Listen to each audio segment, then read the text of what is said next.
Hello, I'm Ronnie Eldridge. Welcome to Eldridge and Company. Having your first book of poetry published is an accomplishment.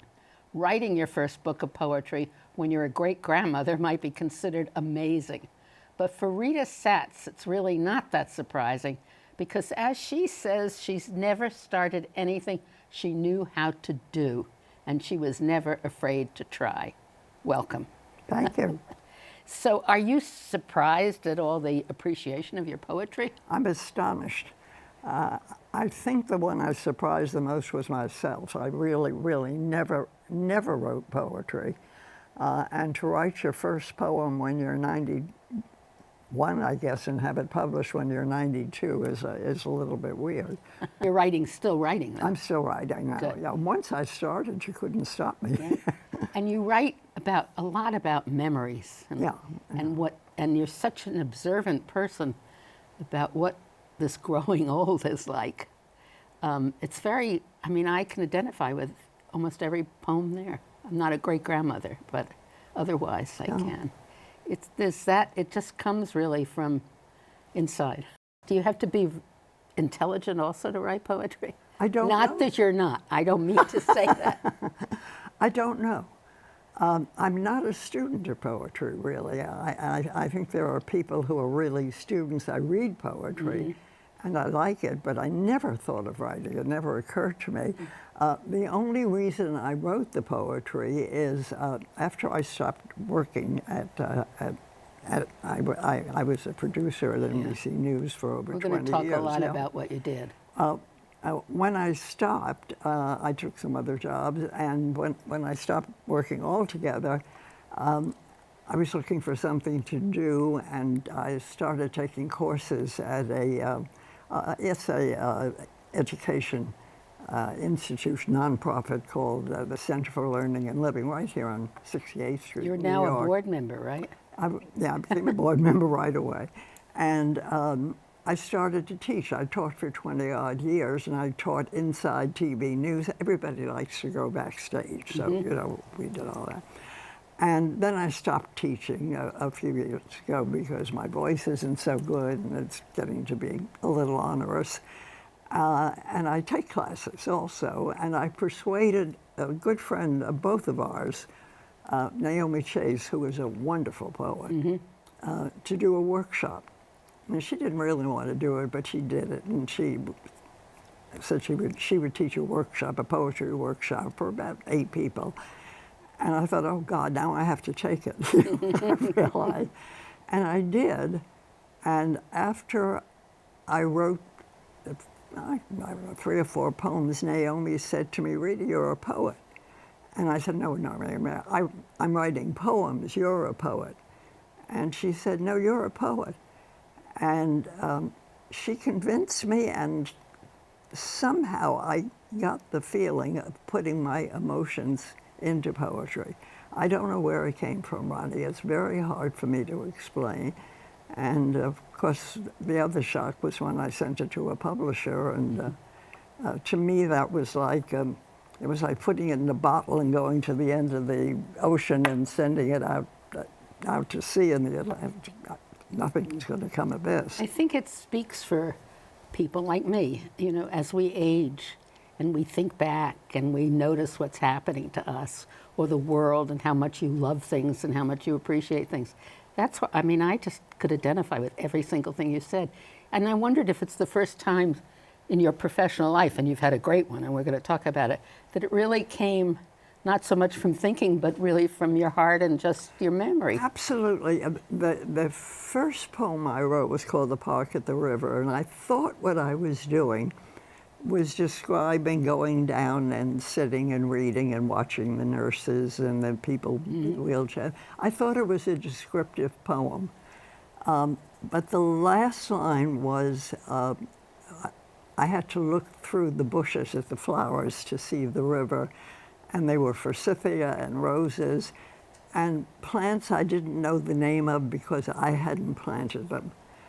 And that line was what started me as a poet, because that was an emotion that I was putting into the poem that I didn't know that's what I was writing about. I wasn't writing about the river. I was writing about the loss of my old life. And you write about your family and Yeah. and your husband who died, what, Yeah. 7, 8 years ago? Yeah. Is that right? And how you still think of him. And I just understood it. My husband died more recently. But I think he's right next to me in the bed. Actually, when I'm doing something that I know he didn't like, I can sort of hear him say something, you know? It's just amazing. You got married very early during the Second World War. World War II, yeah. I was all of 19. 19, isn't that amazing? So you had to learn how to be a wife. Well, we were an army post.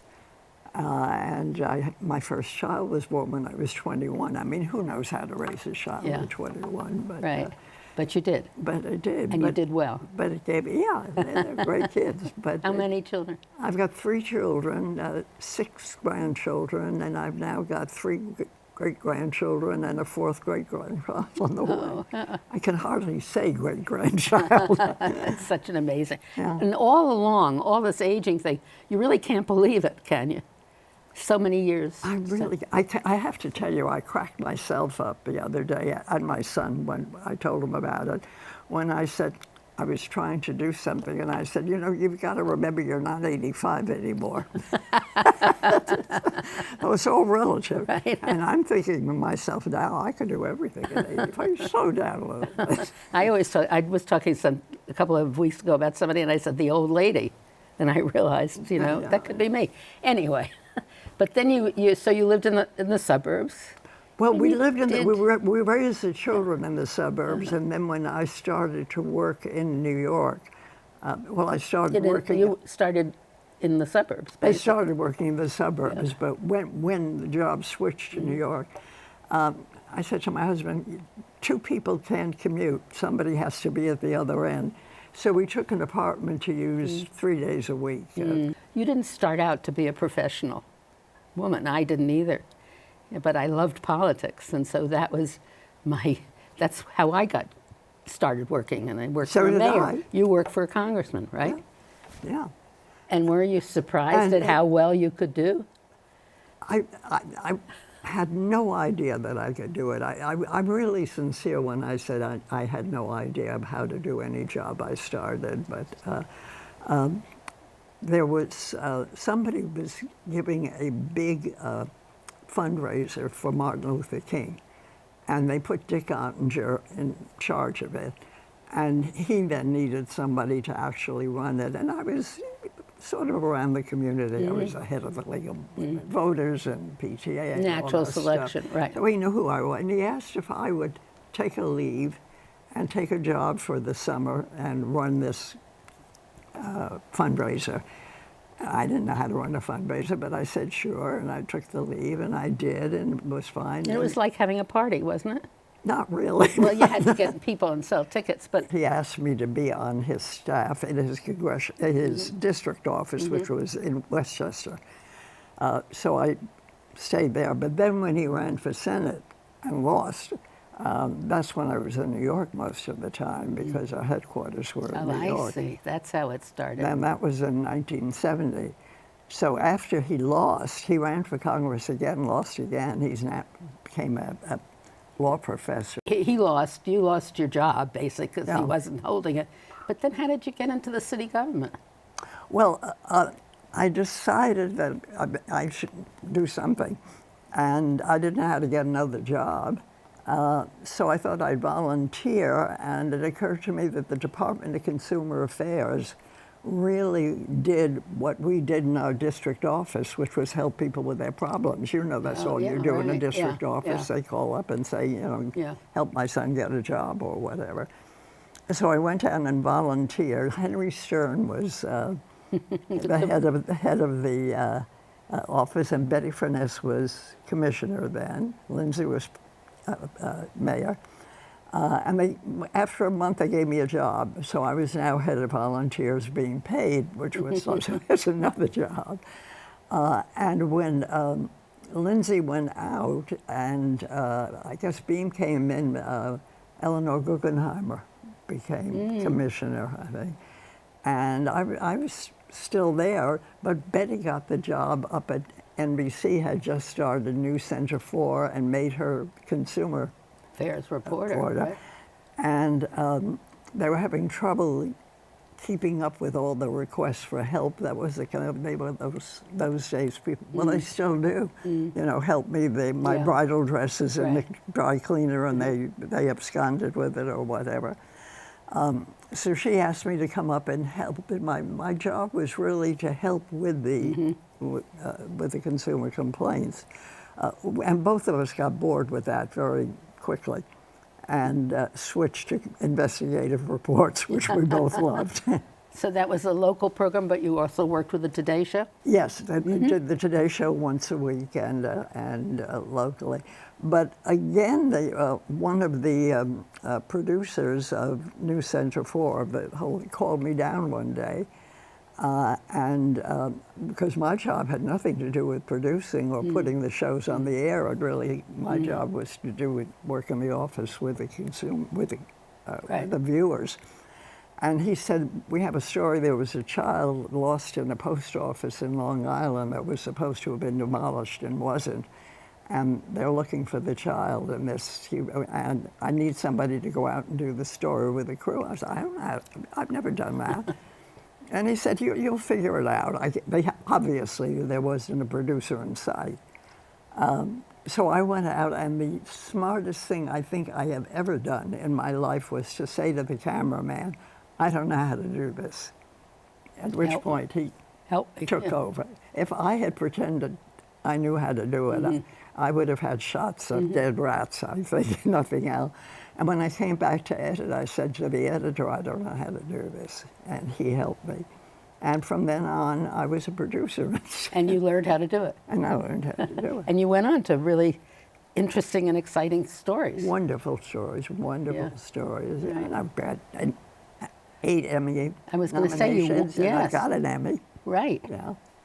And I read about the one story that I saw was on aging, new homes for, what's it called? New homes for old, which Liz said was a deceptive title, and it was, but I liked it. Yeah, but it was about people. What do you do when you're old, and what are you going to do? Where are you going to live? Everything else. Yeah.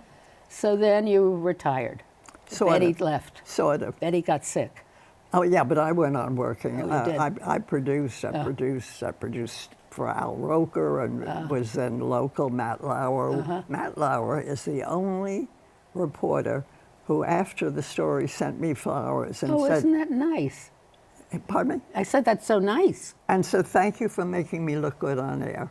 That's before he went to maybe, I can't remember whether it was on the Today Show then or because he started local. So whoever needed a producer, I was, and then they hired other consumer reporters, and I was assigned to them. But eventually, I retired. But you didn't retire. No, I didn't really retire. I didn't know what to do. You're a consultant. You did all different projects, and then you landed up teaching, right? Yeah, I did. I actually went to CNN and did a couple of stories. But they really wanted me to go to Atlanta to edit, which didn't set very well. But I worked for Consumer Reports for a very long time, and that's very good training because they really, not that I needed training at that point. But were your children out of the house then? They were in, I think the last one was getting out of college. They were. Were you surprised that you were able to do all these things?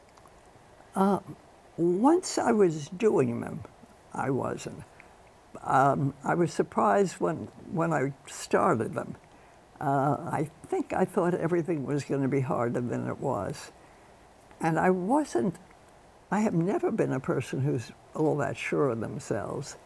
But I work with good people. I mean, you have good cameramen, you have good editors, you have good people around you. Betty was wonderful to work with. She was absolutely great. But she knew her limitations, and she knew when to rely on me, so I knew what I could do to help and what wasn't a help.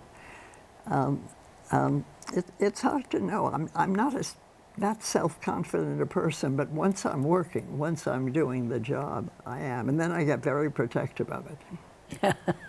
I mean, I think that's so much the story of our generation of not having planned a professional life, then finding out that you can do it, that it's really, as you said, not what you thought it was going to be, that all of the talents we have, if we're smart and are lucky enough to have a nice life with not too many worries, that you can do it. And I mean, I always have felt that those things around us, places where we work, foundations, all these people who have different kinds of language, that language is really there to intimidate people who don't share it. You know, yeah. I think you may be right. Yeah. I think And it's interesting because I followed your same path in a funny way. I started in politics, and then I went to Ms. Magazine, and then I became an executive producer of a feminist series, and I never knew what that meant. I'm an executive producer. Are they crazy? What am I going to do? oh, you've had a brilliant But career. no, it's the same, absolutely same. But it's the question now of aging that's really interesting me, and I just don't know. It seemed to come up overnight. I still look in the mirror and I'm starving. Yeah, it's not what you think This you're old- looking like. This old lady is looking back at me. Mm-hmm. By now, I mean, you know, let's face it, I'm 93. I've been an old lady for a long time. So that's different. What I'm not able to adapt to easily is I see my children now getting more protective of me, which I think one of my poems reflects. You wrote a beautiful poem about that. And they're very good about it. They think they're being very subtle, and they are actually. But there's this. I think it's a fear that maybe you will need to be taken care of, and that's the only fear I have. I'm not afraid of dying at this stage, but the idea of not being, and physically I'm not that independent anymore. I can do less. Do you want to read a poem? If you'd like me Yes, to. I didn't. We talked about what you were going to read, and I had asked for one poem, which is the title of your book. There you Sure. are. But maybe you could read two and read about holding hands. Okay. I love that poem because I'm having the same debate with my children. Well, And I remember having it with my parents. What's interesting is Did your parents live long? my parents were divorced when I was 7 and remarried each other when I graduated high Oh, school. that's nice. My mother let my father come to my high school graduation and decided she'd made a mistake and they remarried. That's so romantic. Really strange. So I didn't grow up in a two-parent family, Yeah. which makes it. But we both grew up when women. I went to teachers' college. Yeah. I was going to teach English. If I went to college, what else was I going to do? Teaching now is a great profession. I'm even suggesting it to my granddaughters. Well, it's gone around. It's a whole It's gone different thing, around yeah. because now there's an Yeah, opportunity to to do make so change. many things. Yeah. Yeah, And to change, you're use right. the It's new- so important. Yeah. But when we went, it was, everybody sat in a row and you told them what to read. And you had those Delaney Yeah. cards. Well, this is Hands, it's called. Okay. Excuse me, my voice, I apologize for. It cups my elbow lightly, balancing me across the street, the hand that's light, firm, trying to say, you don't need me, I know, but I'm here. Did my hand feel light, firm when I took his small one in mine to walk him across the street, through traffic, through life? When was the moment he knew, I knew, he didn't need my hand, didn't want it, needed to swing his arms freely, uncurl his fingers. Now we take each other's hands because we want to. It's so lovely. Thank And you. I just can be there. I remember, holding that hand very tightly. And now they're holding my now arm. they're being Yes. gentle, and I feel that they're trying. My grandson does it too. He tries very hard to Yeah. make believe. I have a granddaughter like that. She worries about me so much. Actually, both of them do. It's you wouldn't want them not to, Absolutely. but on the other hand, it's hard to accept it. I mean, we. That's exactly it. You wouldn't want them to. I mean, you're thrilled that they do. Yeah. But Yeah, it's very But you're hard. such a strong woman, Oh, Ronnie. please, I'm not at all. I think I'm shy. What do you think about that? You said you feel that you're not that confident a person. I'm very shy, but people laugh at me. I think I've gotten less shy, I must admit.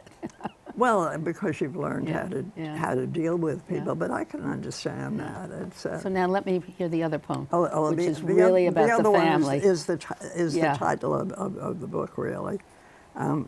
They're such strong memories, the ones I can still feel in my body. The children running into my arms, slamming themselves against my stomach, wrapping arms around my waist or neck, even if we've been apart for just a little while. My husband, looking up from his book as I open the door, his serious face when he says with relief, "There you are," although I'm not late. My mother, grabbing my hands tight enough to hurt, relieved that I'm there, the there where I appear every single week. Doesn't matter. What would life be like if no one was ever afraid that you wouldn't come back? That's so lovely. So we're both fortunate that, it does go with the other poem in a way, because those same people who Right. needed us now want us to need them. Or they feel that we do. I don't think they really want us to do it. I think in a way we're a little bit of pain, but anyway, a worry, Yeah. a big worry. What do you think about the world today? Do you watch the news? You watch the Today Show? Incessantly. I try not to.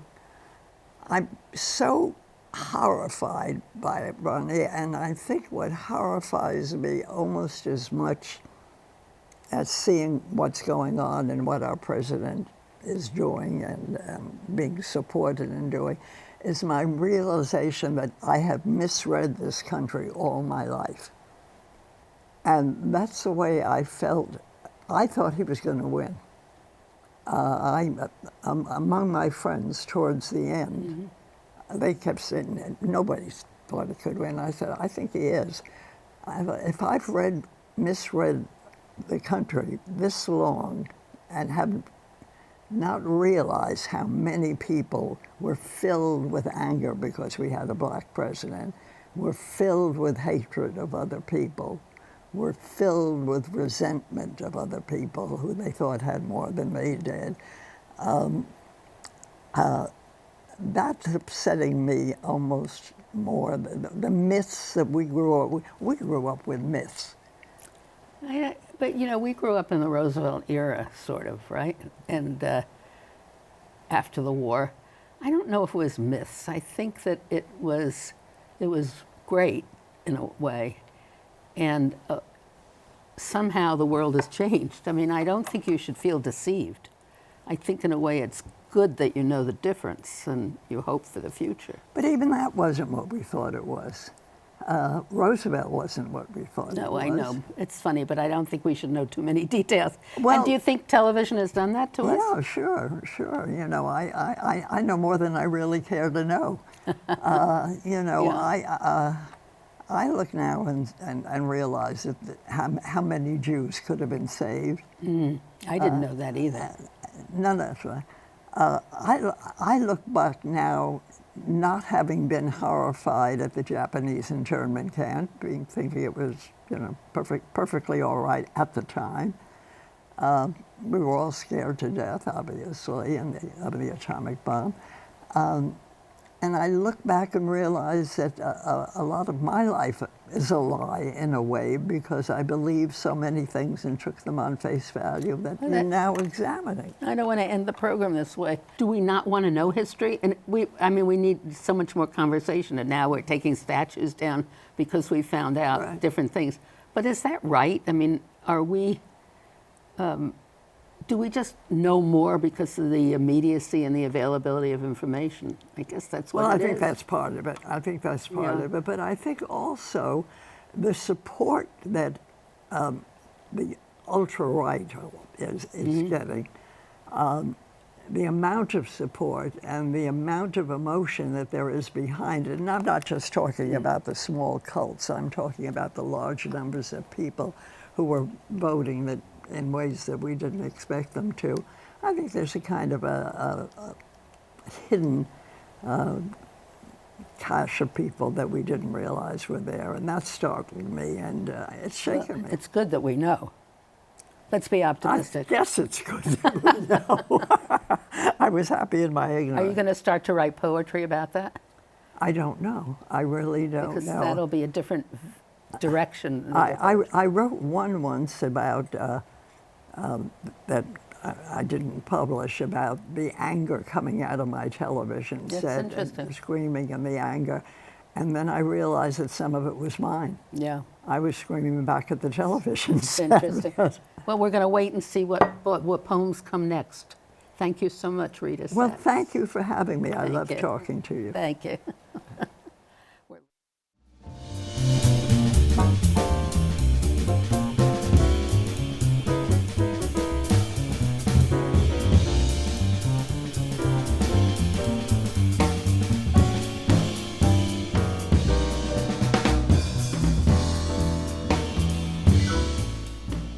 We at CUNY TV always like to hear from our viewers.